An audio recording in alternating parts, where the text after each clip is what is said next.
重病良妻被丈夫和寡妇联手下毒，草草埋进荒坡坟冢，谁料毒药以毒攻毒，让她死而复生。深夜独自折返旧屋，谋害她的一对男女撞见活人归来，当场惊吓暴毙，一念恶念断送2条性命。人间善恶自有轮回报应，安分勤恳的苦命女子终遇良人，携幼子安稳度日。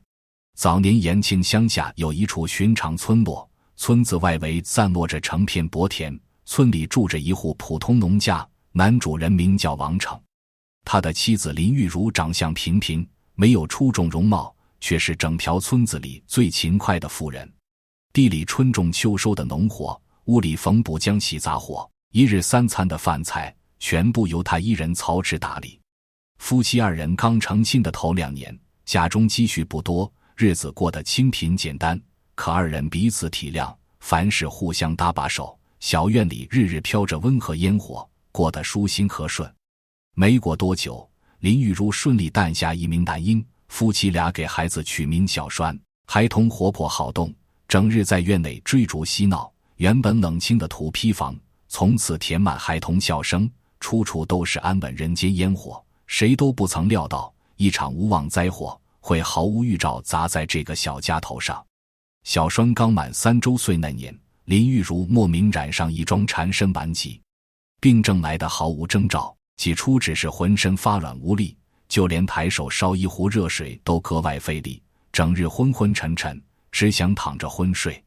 短短半个月时间，他彻底瘫倒在土炕之上，食喝起居如厕擦洗全都需要旁人照料，在外人眼中，他成了拖累全家的累赘包袱。病症刚发作那段日子，王成心里尚愤夫妻情分。天还没亮透，他便起身生火烧水，先走到炕边给妻子擦净脸颊，再一勺一勺喂温热稀粥。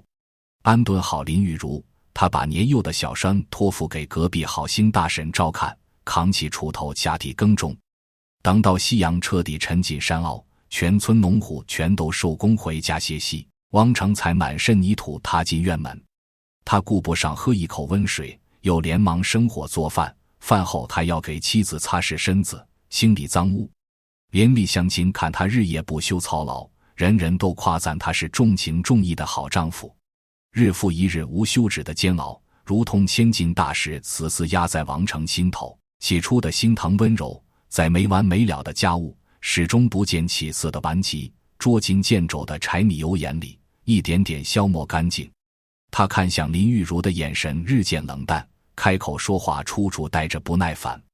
只要得空，他就蹲坐在门槛上长长叹气，对着卧床的妻子不停抱怨，心底积压的烦闷无处释放。就在王成整日愁闷，觉得生活看不到半点希望时，他结识了村里守寡半年的柳凤娇。女子生得容貌娇俏，嘴甜，擅长哄人开心，十分懂得揣摩男人心思。王成心中满肚子委屈无处倾诉，2人来往次数越来越多，没过多久便逾越邻里本分，私下偷偷相会。刚私下往来那段时日，王成心底还存有几分愧疚，行事处处小心翼翼，生怕被乡里乡亲撞见。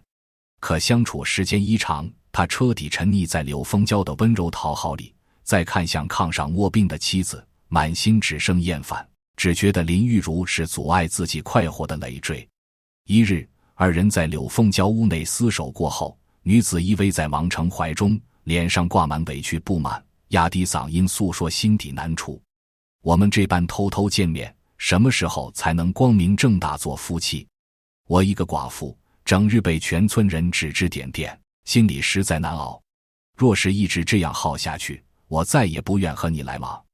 王成听完满心为难，他也想摆脱家中病妻，可林玉如尚且活着，他想不出两全的法子，只能无奈反问：那你说该怎么办？总不能直接把他赶出家门。刘凤娇眼珠轻轻一转，嘴角浮现一抹阴狠笑意，凑到王成耳边低声道出一条毒计，让他悄悄买来毒药，哄骗林玉如服下，悄无声息除掉这块绊脚石。听完这套害人计策，王成浑身微微发颤，心底生出几分不忍。夫妻相伴数年，林玉如常年为家里操劳，还为他生下儿子小栓，若是真动手下毒，既对不起同枕共眠的妻子，也亏欠年幼孩童。他眉头紧紧皱起，迟迟不肯点头应允。柳凤娇见他优柔寡断，当场翻脸变了脸色，一把将王成推开，语气冷硬刺骨：我看你心里根本没有我，这点决断都做不出，还谈什么往后相守？从今天开始，你不必再来我家门半步。话音落下，他直接上手推搡王成，打算将他赶出屋子。一番强硬逼迫之下，王成心底仅剩的愧疚尽数消散，对柳凤娇的贪恋、摆脱重担的欲望占据全部思绪。他咬紧牙关，狠狠点头，应下这条伤天害理的毒计。当天傍晚，王成刻意换上一副温和模样，怀里揣着层层油纸包裹的药粉，走到炕边，脸上堆起刻意伪装的关切神色。玉茹，这是我托城里好友寻来的特效药，专门治你身上的怪病，你快吃下，吃完身体就能慢慢好转。林玉茹躺在炕上，眼神浑浊无力，就连开口说话都耗费力气。听见丈夫四处为自己寻药，眼眶瞬间蓄满泪水，心底满是感动，虚弱低声回话：我卧床许久，一直拖累你，日日要你端屎端尿，还劳你四处求医。这辈子能嫁给你，我心中已知足。等我身体痊愈，家里所有活计我一人承担，让你好好歇息几日。王成听着妻子掏心掏肺的话语，心口像是被细针长了一下，短暂涌上一丝愧疚，可转瞬之间，贪念遮盖全部良知，他强行压下心底不安，不停催促林玉茹赶紧服药。不必多说其他，良药苦口，快点喝下，早吃早康复。说完，他转身端来一碗温水，把全部药粉倒进水里搅匀，拿起汤勺，一勺一勺喂到林玉茹嘴边。药粉尽数下肚，没过片刻，林玉茹眉头紧紧皱起，双手死死按住腹部，身体不受控制不停抽搐，口中不停哀嚎腹中剧痛。短短片刻，他猛地张大嘴巴，大口大口吐出鲜血，嫣红血迹浸透身下粗布被褥，场面触目惊心。王成站在一旁，脸上没有半分心疼怜惜，只剩藏不住的紧张。他一动不动盯着妻子，直到林玉茹身体停止抽搐，呼吸彻底沉寂，才长长松了一口气。害怕下毒之事走漏风声，王成不敢有半点耽搁。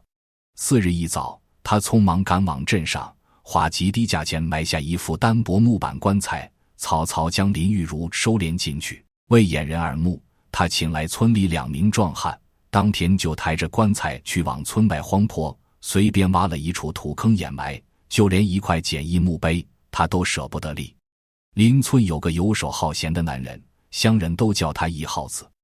此人不愿下地吃苦务农，常年依靠挖掘新坟，盗取陪葬银饰铜钱糊口。听闻王成刚刚安葬妻子，他心底生出歹念，断定棺中会有银饰，能换钱财度日。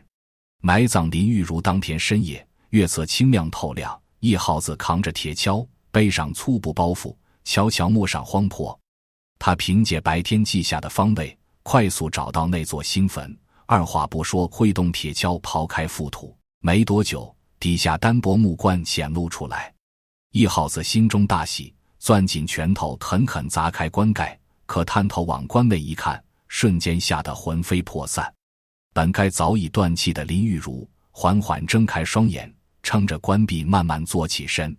一号子只以为冲撞坟中亡魂撞见诈尸，双腿软得无法站立，铁锹布包全部丢在土坑边，口中不停大喊有鬼，连滚带爬冲下山坡，一路疯疯癫癫跑回村子，逢人就说荒坡坟地闹鬼。林玉茹哪里是什么亡魂诈尸，当初王成喂下的毒药药性猛烈，下好以毒攻毒，冲开他体内淤积多年淤堵病根，先前吐血昏迷只是身体排出毒素的反应，他自始至终都没有真正断气。苏醒过后，林玉茹只觉得浑身酸软无力，脑袋昏沉发胀，伸手四处摸索，触碰到冰凉坚硬木板，才反应过来自己躺在棺材里。多亏盗墓人刨开坟土，撬开棺盖，月光与新鲜空气涌入关中，给了他一线生机。他用尽全身力气，顺着盗墓人爆开的土洞一点点向外挪动。此刻他头发打结散乱，粗布衣衫沾满泥土与干涸血渍，每挪动一步都耗尽气力，身形摇晃，如同风中随时折断枯叶。他站在荒坡之上，稍稍平复呼吸，借着月色辨认村落方位，庆幸自家村子距离此处不算遥远。一路走走停停，渴了就俯身喝路边沟渠清水，饿了采摘山间野果充饥，一步一步艰难朝村落挪动。不知跋涉多久，村落轮廓出现在视线里。林玉如踉踉跄跄走到自家院墙窗根下，屋内传来一男一女交谈声响，他停下脚步，屏住呼吸，静静聆听。窗内响起柳凤娇娇滴滴的声音：“还是我的法子管用，要是没有我劝你下毒除掉这个病秧子，我们哪里能光明正大相守？如今他一死，田地土方全都归我们，往后那个小娃娃也必须听我管束。”紧随其后是王成附和的声音：“还是你心思聪慧，要是没有你逼迫，我始终狠不下心肠。如今总算甩掉累赘，往后我们能安稳过日子。”一字一句钻进林玉如耳中，她浑身冰冷，如同遭遇晴天霹雳，所有真相瞬间清晰。相伴多年丈夫，只为和别的女人厮守，狠心下毒谋害自己。想起往日独自操持全家，想起被埋入棺材的绝望，多年情谊尽数碎裂，心中再无半分留恋，转身漫无目地离开这片伤心的。他独自不停赶路，直到天光放亮，体力彻底透支，再也迈不动脚步，瘫坐在路边青石板上歇息。没过多久，一名挑补碗担子的匠人途经此处。匠人姓陈，30出头，身上是洗得发白粗布短褂，脸上常年带着憨厚笑意。他看见石板上的林玉如，面色惨白无血色，眼神空洞，满身尘土污渍，心底生出担忧，放下肩头担子，上前轻声询问：“大嫂，你要去往何处？看你身体虚弱，满身尘土，是不是遇上难处？”林玉如长长叹息，泪水不受控制滑落脸颊，满心悲戚，低声回话：“只怪我命太薄，平白受尽无边苦楚。”陈匠人见他满脸愁容，知晓他藏着难以诉说委屈，坐到一旁耐心劝慰：“大嫂，心里委屈全部说出来无妨，我常年走南闯北，见过各类人情世事，或许能给你指一条出路。”积压多日委屈、恐惧、心酸如同巨石压在心头，林玉如再也克制不住，一五一十道出全部遭遇。常年卧病卧床，丈夫假意寻药下毒，草草将她埋在荒坡，盗墓人挖坟救她性命，深夜回家隔墙听见二人谋害自己的全盘密谋。陈匠人听完气得浑身发抖，满心同情眼前苦命女子，愤愤开口：“天底下竟有这般狼心狗肺的男人，大嫂不必伤心，这般泯灭良心之人，迟早会遭天道报应。”他思索片刻，轻声询问林玉如往后打算，总不能孤身在外漂泊无依。林玉如轻轻摇头，泪水再次落下：“我早已没有家，丈夫一心想要我的性命，那处宅院我再也不愿踏足，可我一介妇人，身无分文，不知道哪里能落脚。”陈匠人神色真诚，犹豫片刻，缓缓提议：“大嫂，若是无处可去，可以先随我回住处休养。我父母早早离世，家中只有我一人，尚未娶妻。你先回去调理身体，我煮热粥给你补气血，等身子好转，再慢慢商议往后出路。”林玉如走投无步，看着陈匠人忠厚模样，不像是心怀歹意之人，只能点头应允，跟随匠人一同回乡。陈匠人家里只有一间低矮土屋，屋子简陋，却收拾得干净整洁。他找出王母遗留粗布衣衫让林玉如更换，立刻生火熬煮温热小米粥，端到他面前。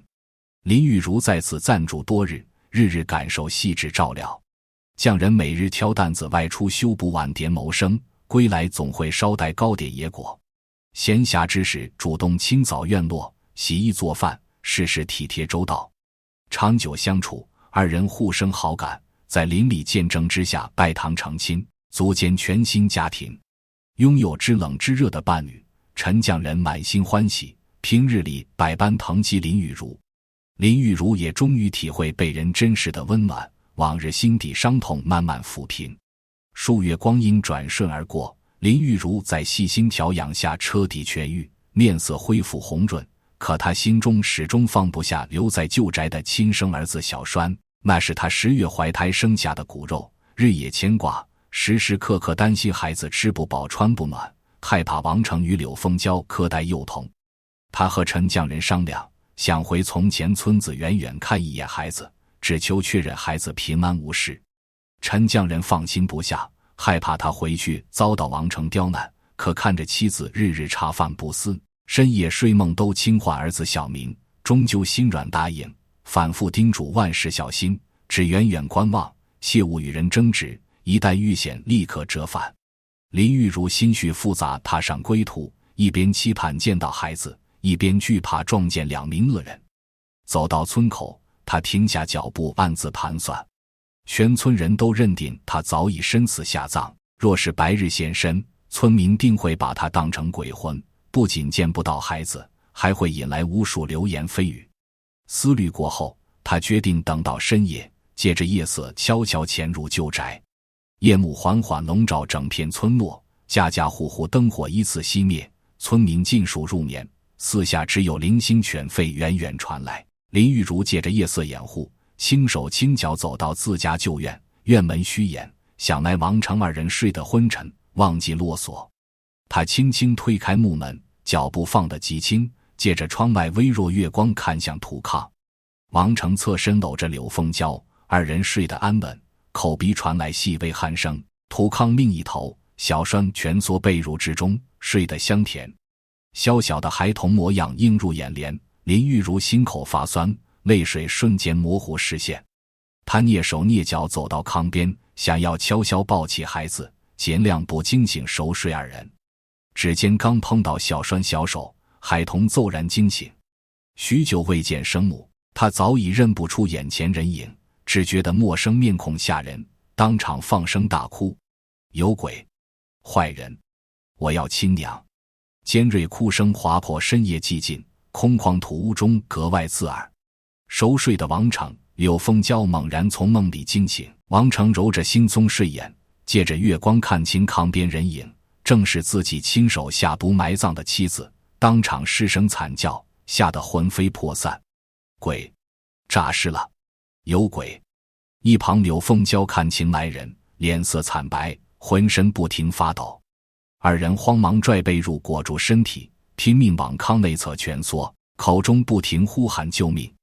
趁着2人惊慌失措无暇阻拦，林玉如一把将小栓紧紧抱进怀里，快步踏出这座伤透他内心的宅院，头也不回离开。次日清晨，隔壁邻居见王成家门整日敞开，心底生出疑惑，推门进屋查看。眼前一幕让所有人目瞪口呆，王成与柳凤娇直直躺在土炕之上，双眼圆睁，嘴巴大张，脸上定格极致惊恐，2人早已被活活吓死，为自己犯下的恶行付出性命代价。另一边，林玉如抱着小平安回到陈匠人身边，一家3口日出劳作，日落歇息，日子平淡安稳，再也没有风波。这件往事长久在延庆周边村落流传，一辈又一辈乡民以此告诫后人：世间自有公道轮回，善恶各有归宿。做人万万不能泯灭良心，贪图私情谋害至亲，终究会自食恶果，落得凄惨下场。这段乡野小故事讲到这里就结束。若是听完心中有所感触，不妨点赞留下足迹，订阅关注民间故事，往后还有更多民间小故事陪你打发闲暇夜晚。